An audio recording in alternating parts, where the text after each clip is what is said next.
देखे आपकी कोई एफर्ट नहीं है वेस्ट कोट में, और वहाँ एक साहब है जिन्होंने शेरवानी और अचकन के लिए पता नहीं कितनी दौड़े लगवाई है। असल में मैं तो जब भी खेलूं एफर्टलेस ही खेलूं, बस जबरदस्त। और चौके छक्के से कम नहीं। असल में फील्ड के जब आप कप्तान होते हैं ना तो ऐसे शेर पढ़ा ना तो मैं उसका जवाब ही दूंगा।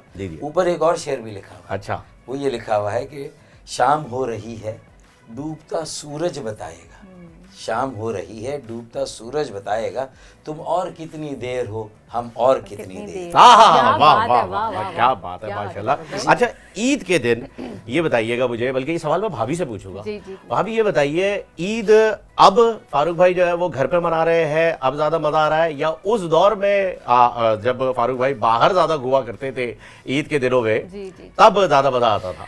बस वही सेम ही है, क्योंकि ईद के दिन ये आधा दिन घर पे ही होते हैं, फिर वो मिलने जाते हैं शहीद की फैमिली, असीर की फैमिली वगैरह से मिलने जाते हैं, फिर आते हैं थोड़ा रेस्ट करते हैं, फिर शाम से हमारी फैमिली के लोग घर आ जाते हैं, फिर हम लोग अपनी अम्मी के घर इनवाइटेड होते हैं डिनर पे। ईद का दिन इस तरह से हो जाता है। सेकंड डे फिर वो बाहर टेंट लगता है, बहुत सारे लोगों को पता होता है, हर साल आते हैं। तो बस हाँ, सेकंड डे बहुत पूरा दिन ये बिजी होते हैं। हाँ, मसरूफियत गुजरती है। हाँ, फर्स्ट डे ये कि फैमिली को टाइम देते हैं वैसे फर्स्ट डे ना। जबरदस्त। तो फर्स्ट डे फैमिली को और खास तौर पे इन लॉज को, वो तो जरूरी है। अगर इन लॉज को टाइम ना दें तो वो आपको आउटलॉ डिक्लेयर कर देंगे। कभी कभी मेरे मुंह से जो है वो बेगम के सामने निकल जाता है इत्तफाकत, वो ससुराल को ससुराइल कह देता हूँ तो नाराज हो जाती है। ससुराइलियों में हाजिरी ना। बिल्कुल ऐसा ही है, बिल्कुल ऐसा ही है।